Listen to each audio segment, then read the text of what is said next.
اللهم صل على سيدنا ومولانا محمد وعلى سيدنا علي وسيدتنا فاطمة وسيدتنا زينب وسيدنا حسن وسيدنا حسين. اعوذ باللہ من الشیطان الرجیم. بسم اللہ الرحمن الرحیم. الحمد للہ رب العالمین والصلاة والسلام علی اشرف الانبیاء والمرسلین واہل بیتہ الطیبین الطاہرین المعصومین. اما بعد. سورہ مبارکہ رعد آیت نمبر 34 سے آیت نمبر 41، 34 سے 41. پروردگار عالم ارشاد فرماتا ہے لہم عذاب فی الحیات الدنیا، ان کے لیے عذاب ہے دنیا کی زندگی میں بھی، ولعذاب الآخرۃ اشق، اور جو آخرت کا عذاب ہے وہ زیادہ پرمشقت ہے، زیادہ سخت ہے. ظاہر گزشتہ سے پیوستہ پیچھے یہ بات ہو رہی تھی ان لوگوں کی کہ جو اللہ کے ساتھ شریک قرار دیتے ہیں. ان سے کہا گیا کہ ان کے نام بتاؤ اور یہ بتاؤ کہ کیا تم اللہ کو خبر دے رہے ہو اس چیز کی کہ جسے خود خدا نہیں جانتا، یا تم ایسے ہی بے سمجھے روا روی میں بات کرتے ہو. بلکہ معاملہ یہ ہے کہ وہ لوگ کہ جنہوں نے کفر اختیار کیا ہے ان کے لیے ان کی چالیں مزین کر دی گئی ہیں، یعنی اب وہ ان چالوں کو ہی اپنا کارنامہ سمجھ رہے ہیں، اور یہ وہ افراد ہیں کہ سیدھے راستے سے جو ہٹ چکے ہیں، اور انہیں اللہ نے ان کی گمراہی میں چھوڑ دیا ہے اور ان کا کوئی ہدایت کرنے والا نہیں ہے. اسی کا تتمہ ہے، اسی کو کنکلوڈ کیا جا رہا ہے کہ ان کے لیے دنیا کی زندگی میں بھی عذاب ہے. یعنی اب اگر یہ افراد راہ راست پر نہیں آتے تو اس کا نتیجہ یہی ہوگا کہ دنیا کے اندر بھی جب ان کی جان نکلے گی تو ایک عذاب ہی ہوگا، اور جو آخرت کا عذاب ہے وہ زیادہ سخت ہے. وما لہم من اللہ من واق، اور اللہ سے ان کو بچانے والا کوئی بھی نہیں ہے. اب اس کے بعد پروردگار عالم جنت کی توصیف کرتا ہے کہ جو صاحبان تقوی سے جس کا وعدہ کیا گیا ہے. مثل الجنت التی وعد المتقون، جنت کی صفت یہ ہے، مثل یہاں پر صفت کے معنی میں کہ جس کا وعدہ کیا گیا ہے متقین سے، کہ تجری من تحتها الانہار، کہ جس کے نیچے سے نہریں بہہ رہی ہوں گی، یعنی وہ ایور گرین ہوگا، اسے کبھی بھی قحط سالی کا سامنا نہیں کرنا پڑے گا. اکلھا دائم، یہ وہ جگہ ہے کہ جہاں کی غذائیں ہمیشہ رہنے والی ہیں، نہ ان کے سڑنے کا کوئی امکان ہے، نہ ان کے باسی ہونے کا کوئی امکان ہے. ان کے جو پھل ہیں، ان کے جو میوے ہیں، جو غذائیں ہیں وہ دائم ہیں. وذلھا، اور جو وہاں پر سائے ہیں، جو چھاؤں ہیں، وہ بھی وہاں پہ جب سورج ہی نہیں ہے. لا يرون فیھا شمسا ولا زمہریرا، کہ لوگ وہاں پر نہ اہل جنت سورج نہیں دیکھیں گے، یعنی جو ایسی گرمی. تو جب سورج اور سورج کی روشنی کا ہی تصور وہاں پر نہیں ہے بلکہ ایک نور کسی کیفیت ہے جو بغیر کسی ظاہری سورج کے ہے، تو پھر وہاں پر جو چھاؤں ہیں، جو سکون کا باعث ہوتی ہے دنیا کے اندر، وہ بھی دائمی ہے اور اس کے اندر بھی کسی قسم کے زوال کا امکان نہیں ہے. تلک عقبی الذین اتقوا، یہ ہے انجام ان لوگوں کا کہ جنہوں نے تقوی اختیار کیا. وعقبی الکافرین النار، اور جو کافر ہیں ان کا انجام آتش دوزخ ہے. والذین آتیناہم الکتاب، اور وہ کہ جنہیں ہم نے کتاب عطا کی ہے، یفرحون بما انزل الیک، خوش ہوتے ہیں اس سے جو آپ پر اتارا گیا ہے. اب ظاہر ہے کہ اہل کتاب میں سے وہ حق پرست اور حق طلب گروہ کہ جو واقعی اہل کتاب ہے تو یقیناً وہ تو قرآن مجید کی اور پیغمبر اکرم کی نوید سن کر کہ یہ آخری کتاب بھی نازل ہو گئی اور آخری رسول بھی آ گیا، تو وہ تو اسے ظاہر ہے کہ اپنی کتابوں کی تصدیق ہی سمجھیں گے. جناب مسیح علیہ السلام کی جو تعلیمات تھی اس کا تسلسل سمجھیں گے، حضرت موسیٰ علیہ السلام کا جو پیغام تھا اس کی کنٹینیوٹی سمجھیں گے. تو انہیں تو خوش ہونا ہی چاہیے. یہ وہ افراد ہیں کہ جو متعصب نہیں ہیں، جن کے اندر عصبیت نہیں پائی جاتی، جو حق طلب ہیں، تو ظاہر ہے کہ وہ قبول کر لیں گے، جیسا کہ نجاشی کا معاملہ تھا اور ایسے ہی بہت سے افراد کے جنہوں نے قبول بھی کر لیا. ومن الاحزاب من ينکر بعضہ، اور ان جماعتوں میں بعض ایسے ہیں جو اس میں سے کچھ پر اعتراض بھی کرتے ہیں. تو یہ وہی افراد ہیں کہ جو پھر بالآخر قبول نہ کریں گے، اور یا پھر ایسے ہیں کہ جن کو ایک چیز سمجھ میں نہیں آئی، لیکن یہ کہ جب ان کے لیے ان کے اعتراضات کا جواب ان کو مل گیا تو پھر وہ سر تسلیم خم کر لیں گے. دونوں امکانات پائے جاتے ہیں. قل انما امرت، تو ابھی آپ کہہ دیجئے کہ مجھے تو یہ حکم دیا گیا ہے ان اعبد اللہ کہ میں عبادت کروں اللہ کی، ولا اشرک بہ اور اس کے ساتھ کسی کو شریک نہ کروں، الیہ ادعو و الیہ مآب اسی کی طرف میں دعوت دیتا ہوں اور اسی کی طرف میری رجوع ہے، یعنی میرا پیغام یہی ہے کہ خدا کی عبادت کی طرف آؤ، میں کوئی اپنی عبادت کی دعوت نہیں دے رہا بلکہ خدا وحدہ لا شریک کی طرف تمہیں بلانے کے لیے آیا ہوں، اور میرا خود بھی پلٹنا اسی کی طرف ہے۔ وَكَذَلِكَ أَنزَلْنَاهُ حُكْمًا عَرَبِيًّا اور اسی طرح ہم نے اتارا ہے اس کو عربی زبان کا حکم نامہ، یعنی یہ جو قرآن ہے اس کو ہم نے عربی زبان کے اندر نازل کیا ہے۔ یہ بھی ہم سورہ ابراہیم میں جب داخل ہوں گے 14ویں سورے میں تو وہاں پر بھی ہم یہ پڑھیں گے کہ پروردگار فرماتا ہے کہ وَمَا أَرْسَلْنَا مِن رَسُولٍ إِلَّا بِلِسَانِ قَوْمِهِمْ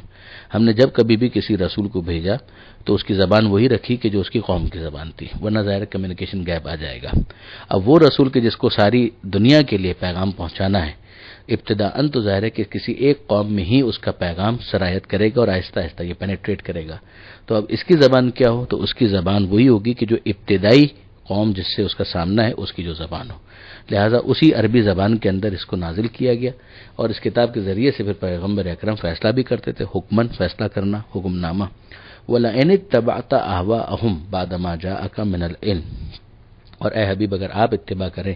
ان کی خواہشات کا بعد اس کے کہ آپ کے پاس تو علم ہے، یعنی آپ کے پاس تو 100% شیورٹی ہے جن چیزوں کو یہ سن رہے ہیں، مثلا جبریل امین کے بارے میں آپ تو ان کو دیکھ رہے ہیں، یہ جس وحی کے نزول کے بارے میں سن رہے ہیں وہ وحی آپ کے اوپر نازل ہو رہی ہے، آپ تو جانتے ہیں اس بات کو، آپ تو دیکھ رہے ہیں، تو آپ کے لیے تو بہت سے وہ معاملات کہ جو بعض دوسرے افراد کے لیے غیب کے ہیں وہ آپ کے لیے تو شہود کے ہیں، تو آپ کے لیے تو بالکل یہ علم کا معاملہ ہے، 100% سرٹینٹی کے ساتھ ہے، تو آپ اگر ان کی خواہشات کی اتباع کریں جبکہ آپ کے پاس علم آ چکا ہے، ما لک من اللہ من ولی ولا واق تو نہ ہی اللہ کے مقابلے میں کوئی آپ کا مددگار ہو سکتا ہے اور نہ ہی کوئی بچانے والا ہو سکتا ہے۔ یہ وہی اف سینیریو کے اوپر گفتگو ہے کہ رسول اللہ کا بھی معاملہ یہ ہے کہ ان کو بھی ڈیویشن کی اجازت نہیں ہے، جو پیغمبر اکرم کے محبوب، جو وہ پیغمبر جو خدا کا محبوب ہے، جسے خدا اپنا دوست سمجھتا ہے، اس کے لیے بھی اس بات کی گنجائش نہیں ہے، اس سے اس معاملے کی سینسٹیوٹی اور حساسیت کو سمجھایا جا رہا ہے۔ پیغمبر اکرم کے کیس میں تو امکان ہی نہیں تھا کہ ذرا سا بھی ڈیویشن ہو سکے۔ وَلَقَدْ أَرْسَلْنَا رُسُلًا مِّن قَبْلِكَ اور ہم نے یقیناً رسولوں کو بھیجا آپ سے پہلے بھی، وَجَعَلْنَا لَهُمْ أَزْوَاجًا وَذُرِّيَّةً اور ان کے لیے ان کی بیویاں بھی قرار دیں اور ان کی اولاد بھی قرار دی۔ اب یہ اس اعتراض کا گویا جواب دیا جا رہا ہے کہ جو بعض افراد کرتے تھے کہ اگر کوئی نبی ہوگا تو پھر اسے فیملی لائف تھوڑی گزارنی چاہیے، اس کے پھر بیوی بچے تو نہیں ہونے چاہیے، وہ تو پھر اللہ والا ہونا چاہیے، اور اللہ والا ہونے کا معیار یہ ہے کہ نہ اس کی بیوی ہو نہ اس کے بچے ہوں، یعنی رہبانیت، مناسٹسزم۔ یہاں پر یہ اعتراض جو تھا اس کو ایڈریس کیا جا رہا ہے کہ مسیح علیہ السلام کا ایک ایکسیپشنل کیس ہے، ورنہ اس سے پہلے بھی جو رسول گزرے ہیں ان سب کے لیے ہم نے ازواج اور ذریت، اولاد وغیرہ یہ رہی ہیں۔ وارث سلیمان و داؤدا، سلیمان داؤد کے وارث ہوئے تو سلیمان ان کے بیٹے تھے نا، اسی طریقے سے زکریا علیہ السلام کے یحییٰ علیہ السلام بیٹے تھے، تو بیوی بھی تھی، بیٹے بھی تھے، بچے بھی تھے، یہ سب سلسلہ رہا ہے ماضی کے اندر بھی، یہ کوئی نیا فینومینا نہیں ہے۔ خود آدم علیہ السلام کی اولاد تھی، آدم علیہ السلام کی بیوی تھی، تو وہ بھی اللہ کے نبی تھے، تو یہ کوئی معیار نہیں ہے کہ اگر کوئی شخص جو ہے وہ خدا سے قریب ہونا چاہتا ہے اور تو اسے پھر بہرحال اپنی فیملی لائف کو چھوڑ دینا پڑے گا اور اسے بالکل مناسٹسزم کی طرف جانا پڑے گا، ایسا نہیں ہے، بلکہ اسلام تو اس بات کا قائل ہے کہ شادی شدہ زندگی کے نتیجے میں انسان خدا سے اور زیادہ قریب ہو جاتا ہے۔ تو یہ اس کا جواب دیا گیا۔ پھر اس کے بعد ارشاد ہوا وَمَا كَانَ لِرَسُولٍ أَن يَأْتِيَ بِآيَةٍ إِلَّا بِإِذْنِ اللَّهِ اور رسول کے لیے اختیار ہی نہیں ہے اس بات کا کہ وہ کوئی آیت، کوئی معجزہ، کوئی نشانی لے آئے مگر یہ کہ اللہ کے اذن سے ہو، یعنی اگر اللہ اجازت دے گا تب وہ یہ کام کر سکتا ہے ورنہ نہیں کر سکتا۔ یہ پھر ایک مرتبہ جو فرمائشی معجزات ہوا کرتے تھے ان کا جواب دیا گیا کہ اگر عیسیٰ علیہ السلام کوئی معجزہ دکھا رہے تھے ماضی کے اندر، مثلا مردوں کو زندہ کر رہے تھے، وہ بھی اذن خدا سے تھا۔ اگر موسیٰ علیہ السلام نے عصا کو پھینکا اور وہ اژدہا بن گیا، یہ بھی اذن پروردگار سے تھا۔ اگر موسیٰ علیہ السلام نے مثلا عصا کو ڈالا اور سمندر کے اندر راستہ ہو گیا، یہ بھی اذن پروردگار سے تھا۔ تو اب یہ جو رسول ہمارا ہے آخری سید المرسلین صلی اللہ علیہ وآلہ وسلم، یہ بھی جتنے معجزات دکھائیں گے یہ اللہ کے اذن اور اجازت سے ہے، اس کے بغیر یہ اپنے اون پر کوئی چیز نہیں کرتا، یہ تو وہی کہتا ہے جو وحی کی صورت میں اس پر نازل ہوتا ہے، جو وحی کی صورت میں نازل ہوتا ہے اسی کا یہ اتباع کرتا ہے۔ تو معجزہ بھی یہ وہی دکھائے گا جو ہم اس کو کہیں گے اور جس کی ہم اسے اجازت دیں گے۔ لِكُلِّ أَجَلٍ كِتَابٌ ہر مدت کے لیے ایک نوشتہ ہے، یعنی ایک میعاد ہے جس کے بعد اس نے ایکسپائر ہونا ہے، اس نے ختم ہونا ہے۔ گزشتہ کتابوں کا بھی یہ معاملہ تھا اور اس کتاب کا معاملہ یہ ہے کہ اسے قیامت تک جانا ہے، تو قیامت کے بعد سلسلہ ختم ہو جائے گا، تو انسان ہی کہاں ہوں گے کہ اس کے بعد اس سلسلے کے باقی رکھنے کی ضرورت ہو۔ تو یہ پروردگار عالم نے یہاں پر ایک مدت معین کو بیان کیا۔ اب اس کے بعد جو سلسلہ ہے آگے، وہ ظاہر ہے کہ تقدیر کے جو مسائل ہیں اس کے ساتھ جڑا ہوا ہے، اور اسی کے اندر یہ سمجھایا گیا ہے کہ یمحو اللہ ما یشاء ویثبت وعندہ ام الکتاب، اللہ جو چاہتا ہے مٹاتا ہے اور برقرار رکھتا ہے، اور اس کے پاس اصل نوشتہ ہے۔ یعنی اب پروردگار عالم کے پاس اصل کتاب، اصل نوشتہ، اس کا مطلب کیا ہوا؟ یہی سے وہ چیز سمجھ میں آتی ہے کہ ایک تقدیر ہے حتمی، کہ وہ چیز جو بالکل طے شدہ ہے کہ ایسا ہونا ہے اور اس کے اندر تبدیلی کا کوئی امکان نہیں ہے، قیامت آنی ہے، یہ طے ہے، آخری امام زمانہ نے بہرحال ظہور کرنا ہے، یہ طے ہے، اسی طریقے سے عیسیٰ علیہ السلام نے نازل ہونا ہے، یہ طے ہے۔ وہ بہت ساری چیزیں جو پروردگار عالم نے طے کی ہیں کہ جنت کے اندر اچھوں کو بھیجنا ہے، یہ طے ہے۔ تو پروردگار عالم کی طرف سے اس دنیا کے اندر بھی جو معاملات ہیں ان کے اندر بہت سی چیزیں ہیں جو بالکل ثابت ہیں، ہونی ہے اور اسی طریقے سے ہونی ہے، اور کچھ چیزیں وہ ہیں کہ جن کا تعلق محو اس بات کے ساتھ ہے، محو کے ساتھ ہے کہ جس کو مٹایا جا سکتا ہے۔ انسان دعا کرتا ہے تو ظاہر ہے کہ دعا اسی لیے کرتا ہے کہ جو حالت ہے اس کے اندر تبدیلی آئے، تو دعا اگر اس کی اس کام سے متعلق ہے کہ جس کے اندر محو کا امکان ہے تو یقیناً یہ ہو جائے گا اگر پروردگار اس دعا کو قبول کر لے۔ آپ سنتے ہیں صدقہ دو تاکہ بلا ٹل جائے، یہ بھی اسی کے ساتھ تعلق رکھتا ہے۔ اسی طریقے سے بہت سارے دوسرے اعمال کہ جس کو انسان انجام دیتا ہے اور پروردگار عالم سے دعا مانگتا ہے اور ان کے دعاؤں کے نتیجے میں وہ معاملہ بدل جاتا ہے۔ علم پروردگار میں ہوتا ہے کہ آخر میں کیا ہونے والا ہے، وہ عندہ ام الکتاب، یہ ام الکتاب کے ذریعے سے اس بات کو سمجھایا گیا۔ مگر بعض تقدیرات الہیہ جو مشروط طور پر ہیں تو وہ پھر پروردگار عالم کے اختیار میں ہے۔ ظاہر ہے کہ پروردگار عالم کے اختیار میں کیا چیز نہیں ہے، خدا کے ہاتھ جو ہیں بندھے ہوئے نہیں ہیں، یہ تو یہود کا نظریہ تھا۔ اسی چیز کو یہاں پر سمجھایا گیا ہے، اور اسی کا اصطلاح کے اندر نام ہے بدع۔ جس طرح شریعتوں کے اندر ہوتا ہے کہ پروردگار عالم شریعت کو منسوخ کرتا ہے اور ایک شریعت کے بعض حکموں کو بھی منسوخ کرتا ہے، ما ننسخ من آیت او ننسها نأتی بخیر منها او مثلها، یہ پروردگار عالم سورہ بقرہ کے اندر بیان کر چکا ہے۔ اسی طریقے سے امور تکوینی کے اندر بھی یہ سلسلہ رہتا ہے۔ علم پروردگار پر اس سے کوئی زد نہیں پڑتی، خواہ یہ چیز جو ہے وہ ایک اعتراض کی صورت میں شیعہ عقائد کے اوپر حملہ کیا جاتا ہے، مگر آیت آپ دیکھ لیجئے اور اس کی تفاسیر دیکھ لیجئے تو بالکل آپ کے لیے واضح ہو جائے گا، جو یہ آیت کہہ رہی ہے بس یہی عقیدہ بدع ہے، اس کے علاوہ اور کچھ بھی نہیں ہے۔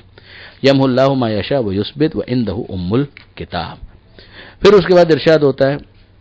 وَإِمَّا نُرِيَنَّكَ بَعْضَ الَّذِي نَعِدُهُمْ أَوْ نَتَوَفَّيَنَّكَ فَإِنَّمَا عَلَيْكَ الْبَلَاغُ وَعَلَيْنَا الْحِسَابُ، کہ حبیب بعض چیزیں وہ ہیں کہ جن کا ہم نے آپ سے وعدہ کیا وہ ہم کو دکھا بھی دیں گے، أَوْ نَتَوَفَّيَنَّكَ، اور ہو سکتا ہے کہ آپ کا انتقال ہو جائے، کچھ چیزیں ایسی ہو کہ جو آپ نہ دیکھ پائیں، فَإِنَّمَا عَلَيْكَ الْبَلَاغُ وَعَلَيْنَا الْحِسَابُ، مثلا ایک وہی چیز کہ اس دین کو غالب آنا ہے ادیان باطلہ کے اوپر، وہ آخری زمانے کے اندر ہونا ہے تو کوئی حرج نہیں ہے۔ پیغمبر اکرم کی وفات ہو گئی مگر پیغمبر اکرم کا وارث جو ہے امام مہدی علیہ السلام، ان کے ہاتھوں پر یہ کام ہو جائے گا، تو پروردگار عالم اس کا پیغمبر اکرم کو گویا اطمینان دلا رہا ہے، تسلی دے رہا ہے کہ حبیب وہ بعض چیزیں جن کا ہم نے آپ سے وعدہ کیا آپ اپنی آنکھوں سے بھی دیکھ لیں گے، مثلا فتح مکہ پیغمبر اکرم نے اپنی آنکھوں سے دیکھ لیا، عالم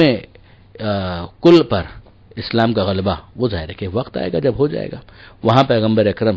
جو آخرت میں ان کا مرتبہ اور مقام ہے وہاں سے تو پیغمبر اکرم دیکھ ہی رہے ہیں۔ فَإِنَّمَا عَلَيْكَ الْبَلَاغُ وَعَلَيْنَا الْحِسَابُ، اے حبیب آپ کی ذمہ داری ہے بیان کو پہنچا دینا، بلاغ کر دینا، وَعَلَيْنَا الْحِسَابُ، اور حساب کتاب لینا یہ ہمارا ذمہ ہے۔ اولم یرو، کیا وہ نہیں دیکھتے، ان ناتی الارض ننقصها من اطرافها، کہ ہم چلے آتے ہیں گھٹاتے ہوئے زمین کو اس کے اطراف و جوانب سے، واللہ یحکم لا معقب لحکمہ، اور اللہ فیصلہ کرتا ہے اس کے حکم کو ٹالنے والا کوئی نہیں ہے، وہو سریع الحساب، اور وہ تیزی سے حساب لینے والا ہے۔ یعنی گویا یہ بھی پروردگار کا فیصلہ ہے جو ہو کر رہے گا، اور آپ دیکھ ہی رہے ہیں کہ کچھ تو اثرات سامنے آ بھی گئے، مثلا وہی فتح مکہ کی اگر آپ بات کریں کہ زمین جو ہے وہ کفر کے اعتبار سے، شرک کے اعتبار سے گویا سمٹ رہی ہے، کلمہ توحید جو ہے وہ بہرحال غالب آ رہا ہے، اور آخر میں آہستہ آہستہ یہ دارالحرب جو ہے